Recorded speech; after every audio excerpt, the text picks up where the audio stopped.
He is Chancellor and President for life and Supreme Commander of the Armed Forces. He makes the laws, with Cabinet and Parliament having merely token functions. While portraying himself as a Chancellor of Peace, Hitler works secretly to build up Germany's military power. Young Germans are drilled in paramilitary organizations like the Hitler Youth.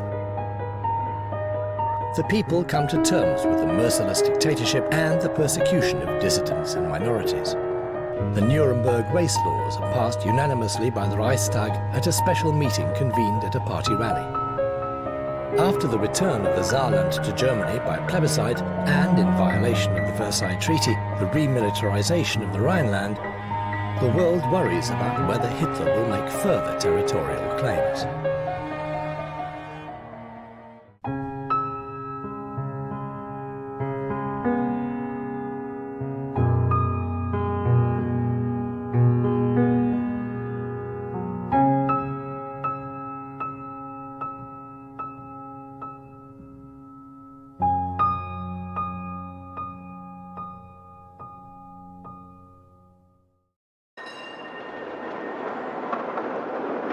Speech in Munich, March the 14th, 1936.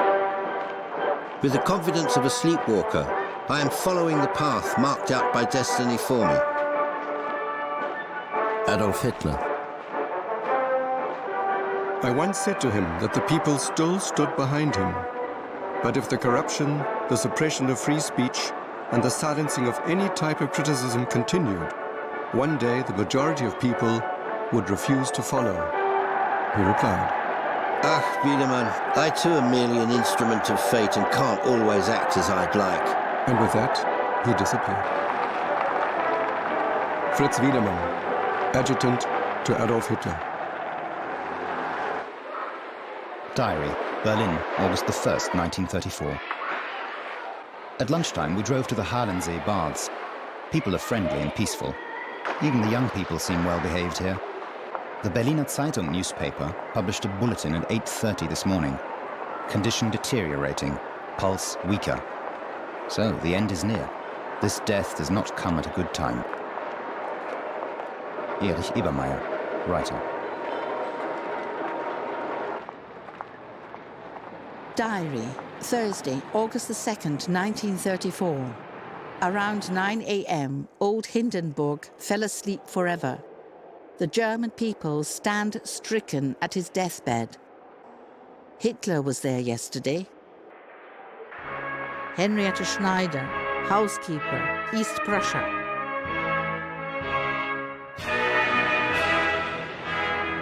At the first session of the cabinet following the death of the president, Hitler mentioned his last visit with emotion, which appeared to be genuine. He wanted him to pay particular attention to cultivating a friendship with England. Lutz Graf Schwerin von Kruse, Minister of Finance.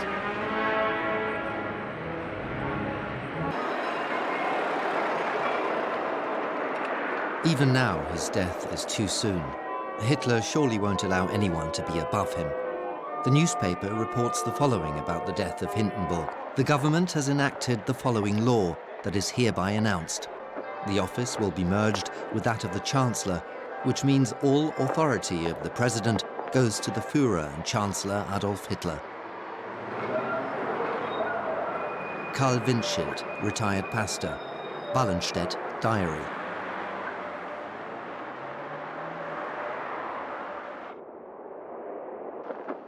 Diary, Friday, August the 3rd, 1934.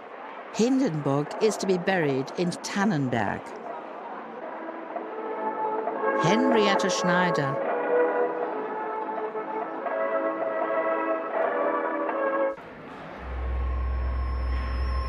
On the other hand, he repeatedly boasted in public that he was the only statesman without a bank account. He certainly didn't need one, as he had all the money of the party and the state at his command without any supervision. Fritz Wiedemann, until January 1939, personal adjutant to Adolf Hitler.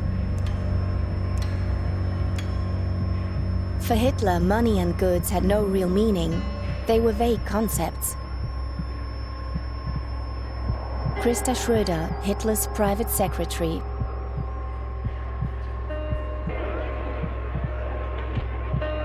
From the middle of the 1920s onwards, Hitler is in constant conflict with the tax authorities because his income as a speaker, the fees for the articles in the Völkischer and Illustrierte Beobachter newspapers, as well as the royalties from the sale of Mein Kampf, are either not properly taxed or not taxed at all. In October 1934, the Munich tax office calculates a liability of more than 405,000 Reichsmark. However, the Führer's problem will be solved almost immediately. The Reich Finance Ministry declares that Hitler is no longer obliged to pay taxes due to his constitutional position. As of 1934, Hitler no longer pays taxes. All outstanding taxes are also cancelled. The tiresome consideration of financial issues was not his thing. Money was as natural as the air he breathed. And since he had never been forced to make any corrections, thanks to the donations of his admirers, he assumed that others had a similarly unencumbered relationship to money. Ernst Hanfstaengl, head of the NSDAP Foreign Press Bureau. The NSDAP Reich Press Office reports that as Reich Chancellor, the Führer does not receive a salary. He has renounced the remuneration of Reich Chancellor because he has his own income as a writer. Völkischer Beobachter newspaper, front page report, November the 7th, 1933.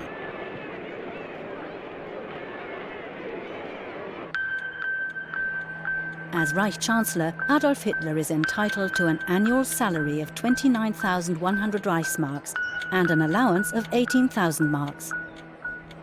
With his appointment as Chancellor, to gain positive publicity, Hitler waives his salary to the benefit of members of the SA and SS killed in action. However, the waiver is only for 1 year, and from 1934 onwards, Hitler receives, without public announcement, his salary along with the remuneration for the office of President, a further 157,000 Reichsmarks. Hitler maintains his publicly Spartan lifestyle in surroundings of not inconsiderable luxury. In addition to his private apartment in Munich, he also has a residence in the Alps on Obersalzberg. Unnoticed by the public, he builds up a fortune worth millions. I don't have any stocks. I don't own shares in any company. I don't earn dividends. Adolf Hitler in the Kruppwerks, Essen, March the 27th, 1936.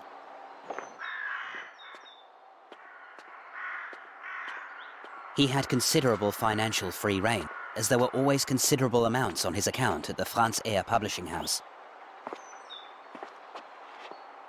Heinz Linger, valet to Adolf Hitler.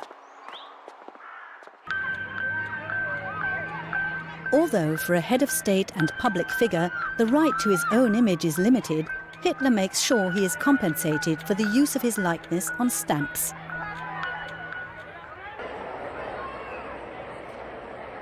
The last post minister came up with the idea of issuing stamps on national memorial days or other occasions. The considerable proceeds were transferred to a special fund, the Stamp Fund, which Hitler was free to use. Christa Schröder.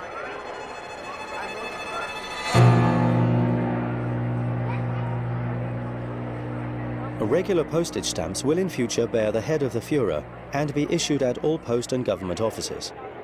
Official Journal of the Reichspost Ministry, announcement by the German Reichspost.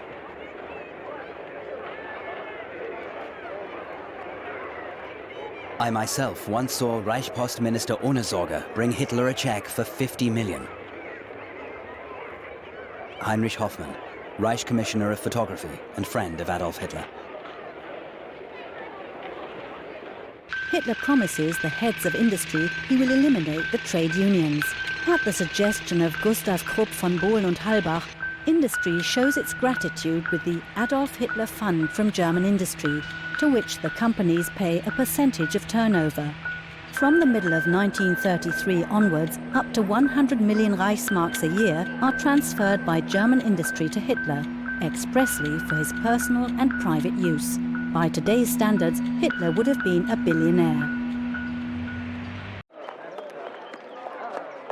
Dispatched to the Danish Foreign Ministry, Berlin, August the 4th, 1934.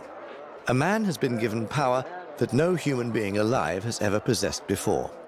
All this power is conjoined in one single person, whose life up until now does not give us any reason to believe that the all-encompassing genius who could save Germany has been found. Herluf Zahle, Danish ambassador to Berlin.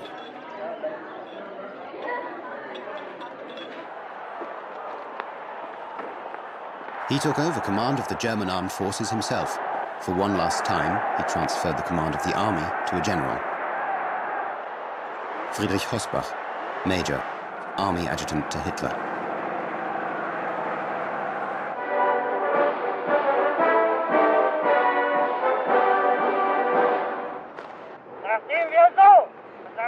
Wehrmacht's oath of loyalty to Adolf Hitler. I swear by God this sacred oath that I shall render unconditional obedience to the leader of the German Reich and people, Adolf Hitler, Supreme Commander of the Armed Forces, and that as a brave soldier, I shall at all times be prepared to give my life for this oath. As in the days of the Kaiser, this oath does not commit the soldiers of the German army to the nation, but to the ruler himself, the Führer Adolf Hitler. Diary, Wednesday, October the 17th, 1934. A law has been made. Hitler will remain the leader of the German people for life. Henrietta Schneider. Yesterday we followed the ceremonies on Bückerberg on the radio.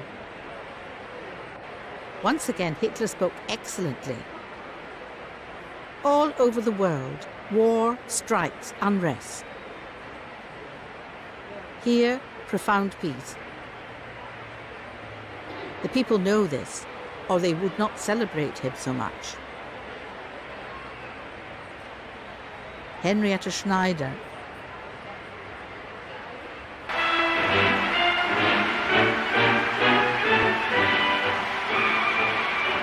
At the Harvest Festival, I saw Hitler at Bückerberg, near Hamelin, the old Pied Piper town. An immense mass of people surged up the hill. Grandstands had been put up at the foot and the summit.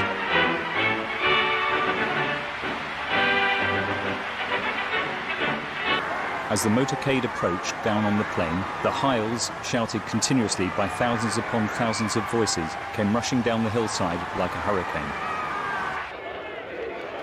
The road was flanked by peasant women from Bückerberg, from the Weserberg land, from Westphalia, all in traditional costume. They pushed forward to try and see him, to shake his hand and look into his blue eyes. He wore a beaming smile, and suddenly there he was in front of me, less than a metre away, looking directly at me for a second.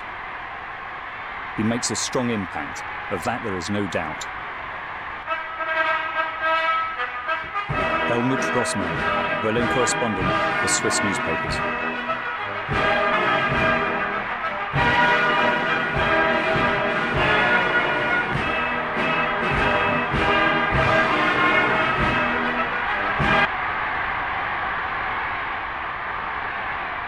I had to think a lot about the comments of an ordinary middle-aged Berlin woman. She said she went to all the ceremonies and was never able to see him, because whenever he came near, her eyes filled with tears.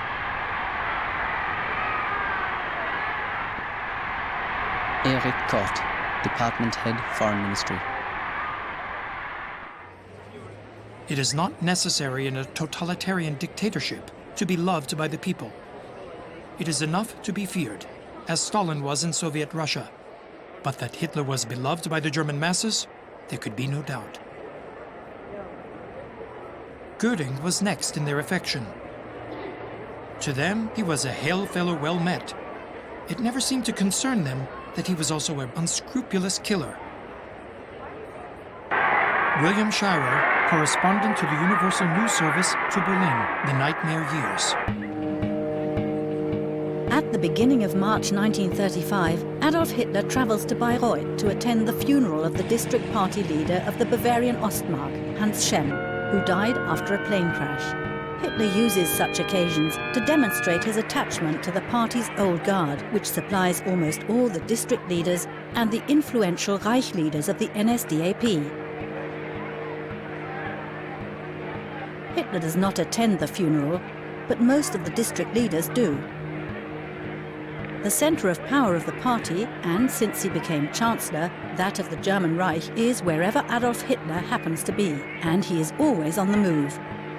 He keeps official appointments, often in combination with public speeches, and meets local party officials, patrons, and protégés. Officially, Hitler has no private life. There is no distinction made between professional and private travel. The role of ministers is becoming increasingly insignificant in the system of unregulated coexistence of the Führer's rule and many old and new competing centres of power in the party and the state. Between June and December 1933, the cabinet meets 20 times, in 1935 12 times, and in 1937 6 times. The last cabinet meeting is held on February the 5th, 1938. The magic formula, the Führer has ordered, the Führer wishes, the Führer accepts, the Führer forbids, or the Führer authorizes, became the completely new, legitimized method of authority to issue directives that nullified all existing forms of state life in Germany. Hans Frank, lawyer, Reich Legal Director.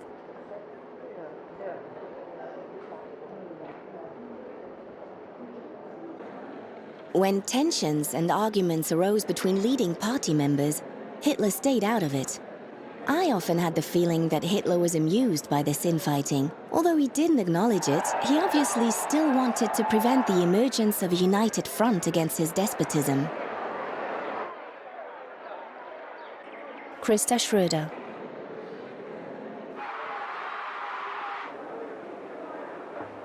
He was strangely undecided in all these matters. On the outside, Hitler appeared as a really harsh dictator who reacted quickly and brutally. That he hesitated, even almost timidly avoided decisions, seems unbelievable. But it was like that.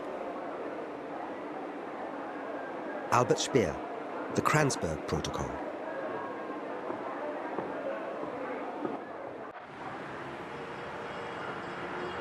In the summer of 1935, Berlin looked like the cosmopolitan city it had been before 1933. A lot of traffic, advertising, hustle, tourists, and bustling activity. The expulsion of many artists and scientists was not readily apparent. Erich Honecker, communist official in the underground. Nevertheless, I did not share the judgment of the foreign correspondents who thought that the Germans had light-heartedly resigned themselves to the loss of political freedom or become a single nation of Nazis. Willy Brandt, German-Norwegian refugee in exile in Sweden. Memoirs.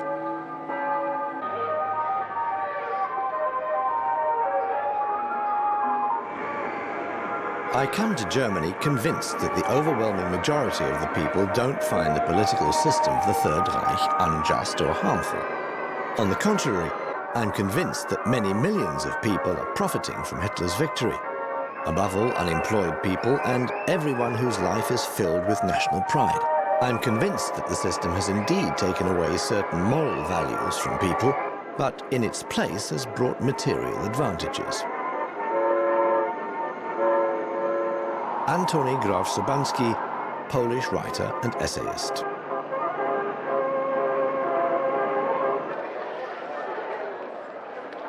Diary, Tuesday, January the 15th, 1935. The whole day was taken up with the referendum in the Saarland. Big speeches by the Führer to the Saarlanders, announced by Goebbels. It is an uplifting feeling to experience this great era. Henrietta Schneider.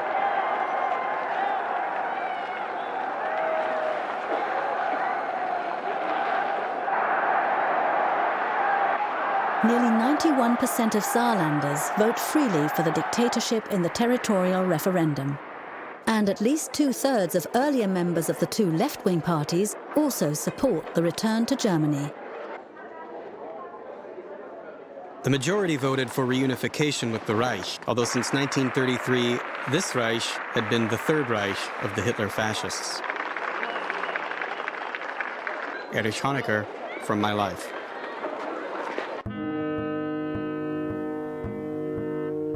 Gdansk is loosely affiliated with the Republic of Poland as a free city and over 97% inhabited by a German-speaking population. As early as November the 16th, 1933, the NSDAP achieved more than 50% in parliamentary elections. On April the 7th, 1935, more than 59%. Under the supervision of the League of Nations, the elections are free. Outside the territory of the Reich, however, under the supervision of the international community, the overwhelming majority of Germans vote National Socialist, as in 1935 in the Saar area, and in both that year and in 1938 in the semi-autonomous Lithuanian district of Memel. January the 16th, 1935. I have frequently stated that after the return of the Tsar to Germany, I will make no further territorial demands on France. In historical terms, this is a very difficult thing to renounce, as I am now doing in the name of the German nation. Adolf Hitler.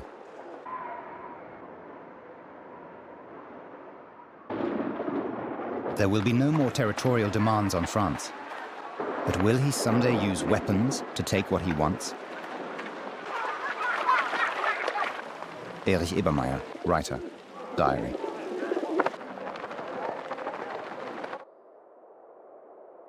Diary, Sunday, March the 16th, 1935. In the evening, we heard a proclamation to the German people by Dr. Goebbels. In answer to the adoption of 2-year military service in France, Hitler has introduced compulsory military service in Germany. Jubilation in Berlin. Henrietta Schneider. On bicycles, a company of fusiliers of the motorized infantry join maneuvers in Pottenstein, Bavaria, a portent of the kind of warfare that the German army is currently developing for the technology fan Hitler. The war of movement, which in motorized form, Europe will come to know as Blitzkrieg. Hitler is still concealing Germany's rearmament, which contravenes the Versailles Peace Treaty.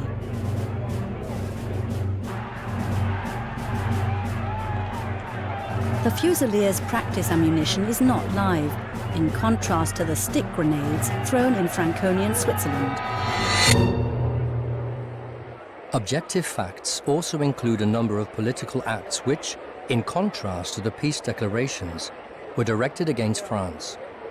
The most important of these acts were the withdrawal from the League of Nations on October the 14th, 1933, the reintroduction of military service on March the 16th, 1935, and the occupation of the Rhineland on March the 7th, 1936.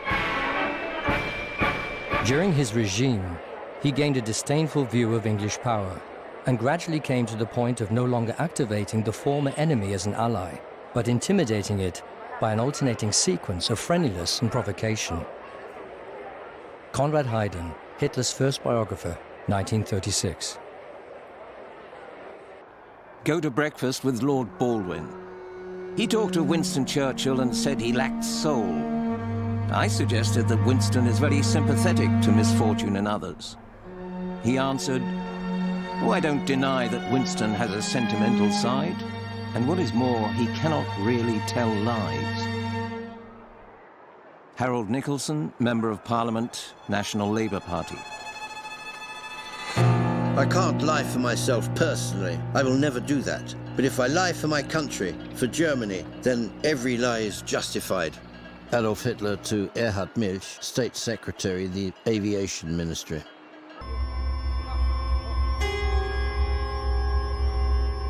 The Führer says, as a private person, I would never break my word. as a politician for Germany, if necessary, 1,000 times.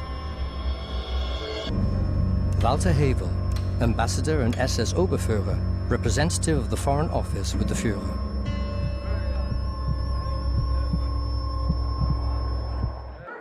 Interview with Ward Price, correspondent for the Daily Mail, January the 17th, 1935. I know the horrors of war. No gains can compensate for the losses it brings. I have seen that war is not the highest form of bliss, but the contrary. I have witnessed only the deepest suffering. Hence, I can quite frankly state, Germany will never break the peace of its own accord. Adolf Hitler. In the evening, Hitler spoke in the Reichstag for over 2 hours about our desire for peace. Henriette Schneider.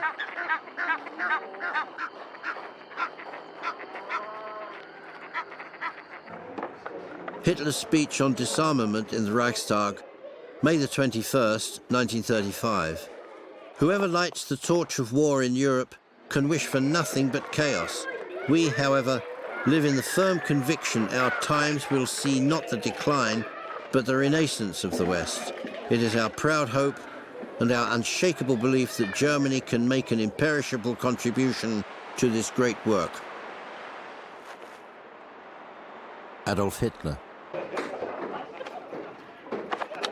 Several times during his 2-hour-long oration, I found myself being carried away by his soaring words, until I would catch myself up and think, it's all false. William Shirer.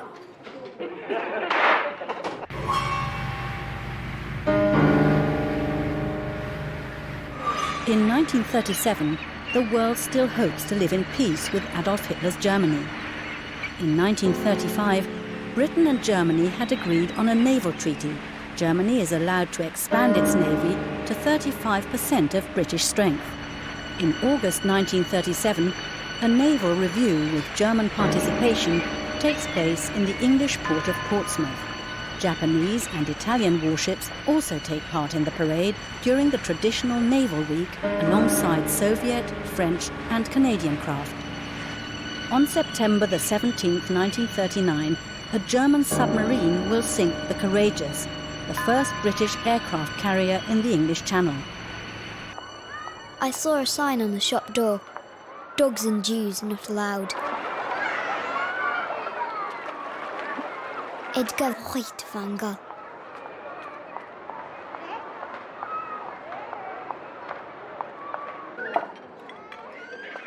Diary.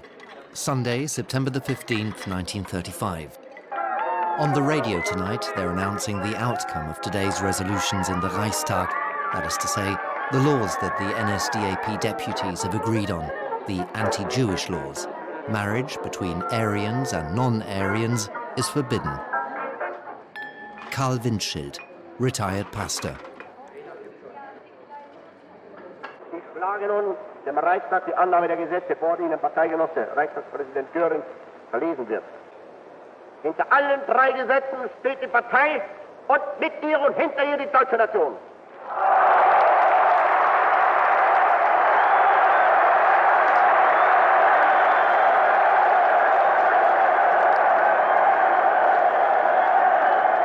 Artikel 1. Die Reichsfarben sind schwarz-weiß-rot. Artikel 2. Reichs- und Nationalflagge ist die Hakenkreuzflagge. Reichsbürger ist nur der Staatsangehörige deutschen oder artverwandten Blutes, der durch sein Verhalten beweist, dass er gewillt und geeignet ist, in Treue dem deutschen Volk und Reich zu dienen. Eheschließungen zwischen Juden und Staatsangehörigen deutschen oder artverwandten Blutes sind verboten.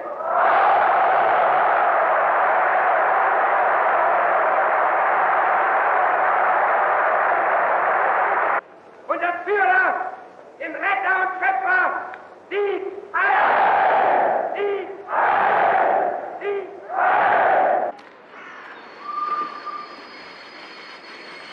It is absolutely normal that in seaside resorts and small towns, both in northern Germany and Bavaria, signs have been put up at the town limits forbidding non-Aryans from visiting. Herrluftsaale.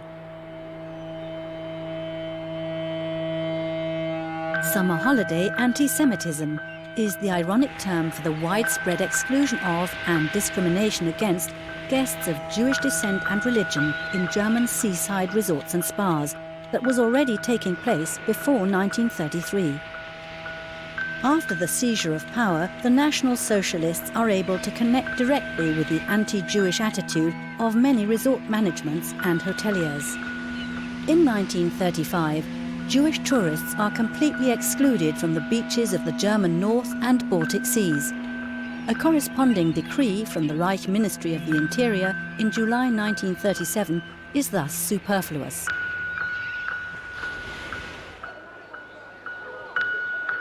Diary, Berlin, December the 10th, 1935. The Genetic Health Act, or Sterilization Law, has been passed and envisages extensive examinations and tests for engaged couples before they get married. If things continue like this, we'll soon have a race of supermen. So far, there is no sign of this happening. Erich Ebermeier. Journal d'Allemagne, December the 24th, 1935. Christmas. The regime pales anew. The old Germany of piety and forests is created once again in every home. Once again, homely life is diffused by the fresh scent of pines. Silent night, oh holy night of coziness, thanks to which once again I feel the heartbeat of my old beloved Germania. Denis de Rougemont, Swiss, lecturer in French.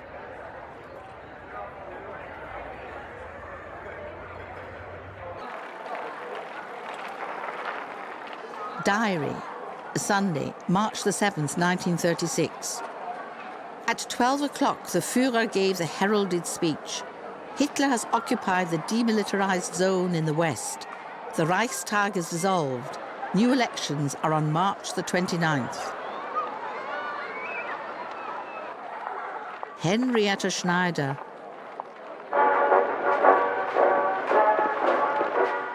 Hitler himself once declared in my presence, if the French had marched into Germany at that time, as I thought it possible in those 24 hours, then I would have had to withdraw again in shame and disgrace.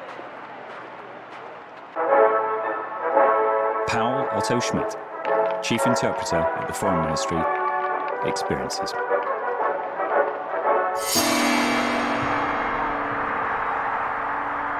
Well, France has stood idly by. It is one of the biggest moral and intellectual collapses in its history. Paul Reynaud, conservative French politician, memoirs.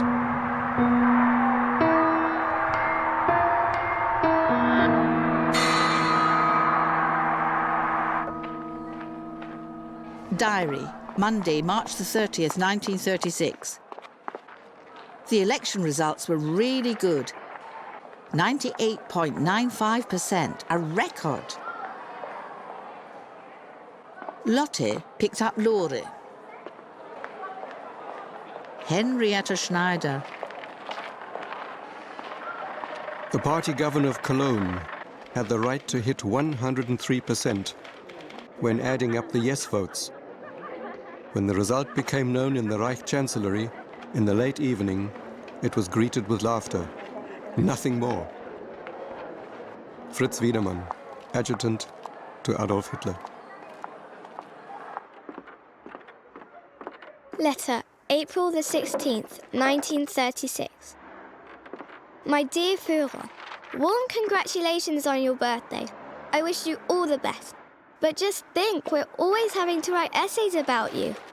This causes our love for you to suffer. And you are much too important for that.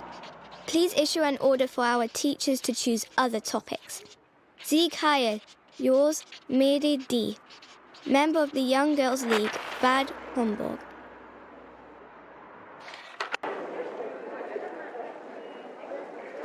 A single line of SS men separated him from the crowd. I was in the first row. A good shot could have picked him off, but in 100 similar situations, These good shots never materialized.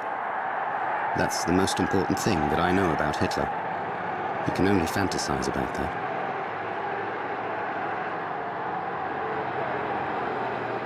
Denis de Rougemont.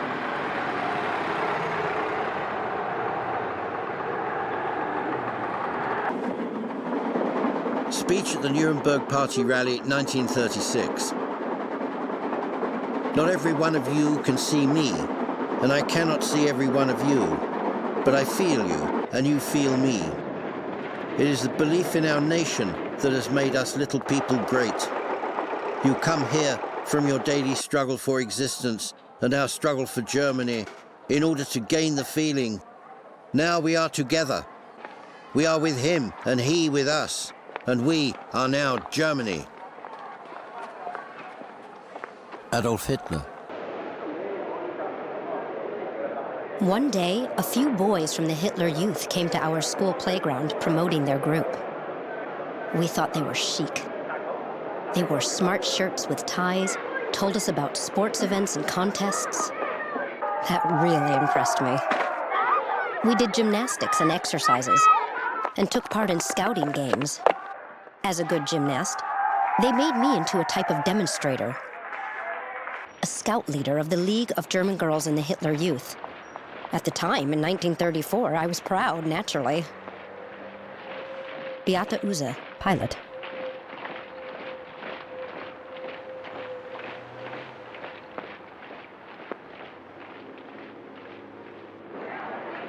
The only big Nazi who actively did sports was Reinhard Heydrich. He rode, fenced, flew and sailed. He excelled in everything. He always looked impressive as an athlete and was always fair and popular. As soon as he put on his fencing gear, he was no longer head of the Gestapo. He was just an athlete. He actually did what Goering, Goebbels, Rosenberg and Lai only sanctimoniously described or demanded.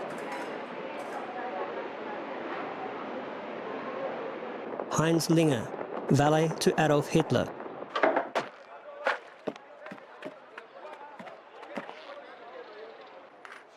With his disdain for all things related to the body, sports, which at the time were becoming more popular, also meant very little to him. Somewhere I can remember reading how the young Hitler daringly swam across the Danube. I can't remember it myself. August Kubitschek, childhood friend.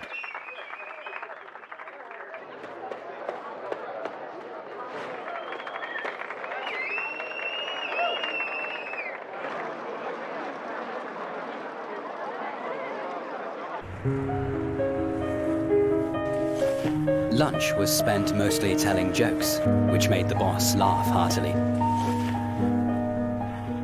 He made some personal comments and remarked that he had once been a good skier, but that he had given it up as he came more and more into the public eye. As the Führer, one should only be active in areas one has a sound knowledge of, because otherwise the begrudgers would use any small mishap as an opportunity to spread slander. Henry Picker, Senior Executive Officer, Table Talk at the Wolfschanzer Führer Headquarters.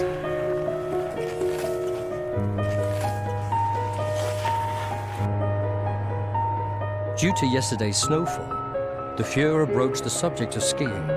He scoffed at this healthy sport, which from a certain time of year onwards filled all the hospitals in Munich. Skiing had already caused so many injuries among members of the party leadership that he had reason to doubt the practical aspects of the sport. Werner Kirchmann, Adjutant to Reich Minister Alfred Rosenberg, report from the Wolfschanzer Führer Headquarters.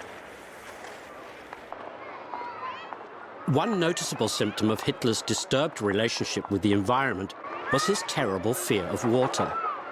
The fact that Hitler couldn't swim and doggedly refused to learn, or at least visit a swimming pool, was undoubtedly due to his strange hydrophobia. Ernst Hanfstaengl. He took daily baths. Yes, after every speech that he gave, he took a hot bath. In contrast, he didn't like bathing in public. Wilhelm Krause, personal assistant to Hitler from 1933 to 1939. Hitler was particularly shy of being seen without clothes. He believed that if anyone saw him in a bathing suit and photographs were taken, he would lose the respect of the people. Heinrich Hoffmann, photographer.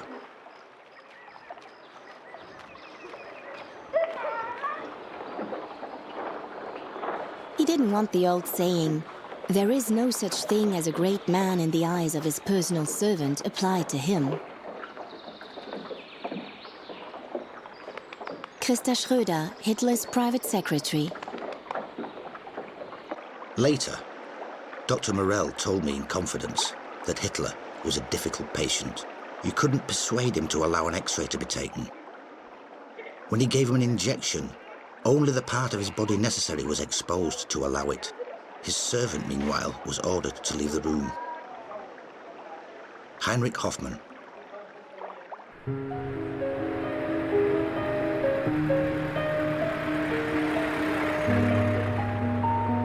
The Germans have only taken to sport during the last 30 years, but they are keen and capable performers. They learned most of their sport from us. Football is the most popular game, but is played less vigorously than in Britain. Charging is regarded as rough play. Football is entirely amateur, and pools are unknown. There is no cricket, but plenty of athletics, some tennis, and a little golf. Boxing and wrestling are both popular spectacles, and the Germans go in for a good deal of cycle racing. Instructions for British servicemen in Germany, 1944.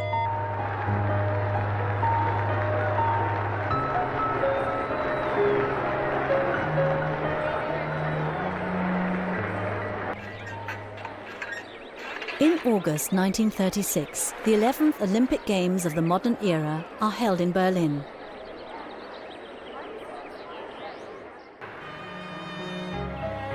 Like millions of other Germans, I was also convinced after Hitler's rise to power that Adolf the Bounteous, as he was mockingly called, really would bring better times. At the Olympic Games in Berlin, he demonstrated Germany's sporting greatness to the world. I also allowed myself to be blinded, like millions of others. Beate Uhse. Diary, July the 23rd, 1936. Our streets have changed for the better recently.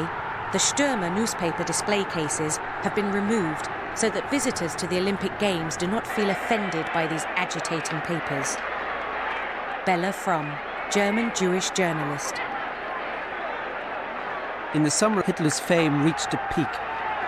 Everyone wanted to get to know this extraordinary man or to have seen him. Paul Stellin, Air Force attaché in the French embassy in Berlin.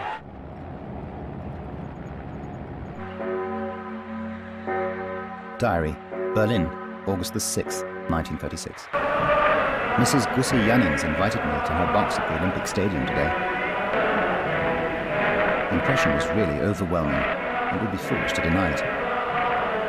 There was a huge round of 100,000 people filled to the last seat. The Führer was already there with his entourage as we took our places. I could observe him well from the side, and frankly, he's more interesting to me than the athletes below on the field. The remarkable thing about Hitler is his cheerful calm, the confident composure of the fortunate and successful that now emanates from him.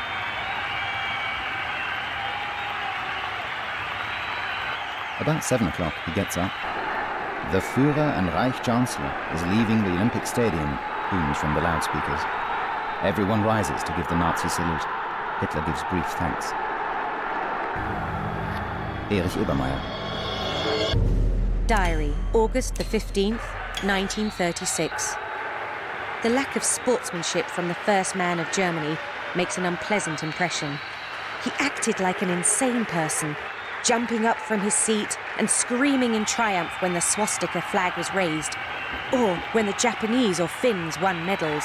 The winners from other countries left him cold. It even seemed he was insulted by their victories over the Nordic competitors.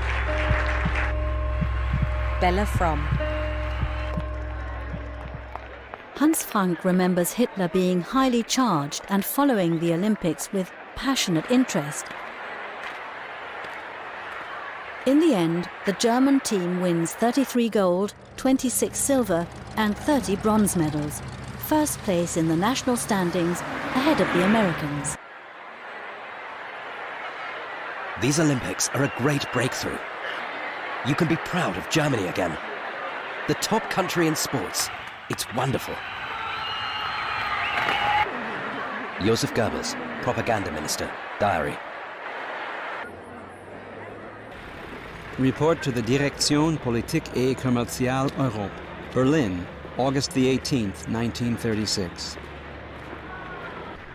Marked by many German victories, the Olympic Games brought about an extraordinary glorification of national sentiment, and at the same time strengthened the country's admiration of and bond with the Führer.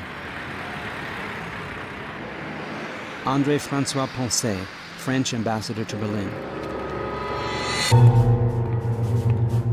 The Polish ambassador, Józef Lipski, said, "We need to guard against the people that organizes itself this way.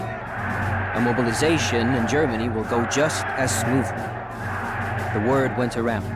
Scarcely were the last guests gone when Berlin returned to its old ways. The Stürmer newspapers were hanging in the kiosks again. Max Schmeling, heavyweight boxer.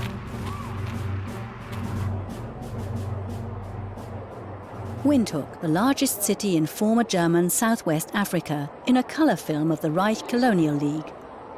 Since 1920, the former German colony has been governed by the Union of South Africa, mandated by the League of Nations. The overwhelming majority of the approximately 20,000 inhabitants of German origin sympathise with National Socialism and make this clear before the outbreak of war. With the end of the Olympic Games, Hitler's Germany has gained considerable prestige in the world. The NSDAP gathers its party members living outside the German Reich in a special organisation, the NSDAP Overseas Organisation, which early on is given the status of a 43rd party district. The Volksdeutsche, or ethnic Germans outside the Reich, are looked after by an ethnic league for German culture abroad, which is controlled by the party. Diary, December the 24th, 1936. After we opened our presents, Lotte played the piano and the others sang. Then we listened to Hess deliver his message to Germans abroad. Henriette Schneider. In dieser Gemeinschaft gedenken wir heute am Heiligen Abend ganz besonders herzlich all der Deutschen, die auf schweren Posten draußen für Deutschland stehen und ihre schwere Pflicht für Deutschland erfüllen. Und wir gedenken all derer, die in zäher Verbissenheit draußen zur neuen Fahne standen und stehen, auch wenn eine böswillige oder unverständige Umwelt sie dafür hart anpackte. Das große, neu erstandene Deutschland wünscht all seinen Kindern draußen und in der Heimat ein inhaltsreiches und glückliches neues Jahr. Wir können das Fest der Deutschen nicht vorübergehen lassen, ohne in tiefster Dankbarkeit des Mannes zu gedenken, der das neue Deutschland, das Deutschland unserer Liebe, unserer Hoffnung und unseres Stolzes werden ließ. Des Mannes, der mit einer Hingabe sondergleichen über diesem Deutschland und über dem Wohl und Wehe seiner Kinder herinnen und draußen wacht, dessen Leben aufgeht in der Sorge um Deutschland.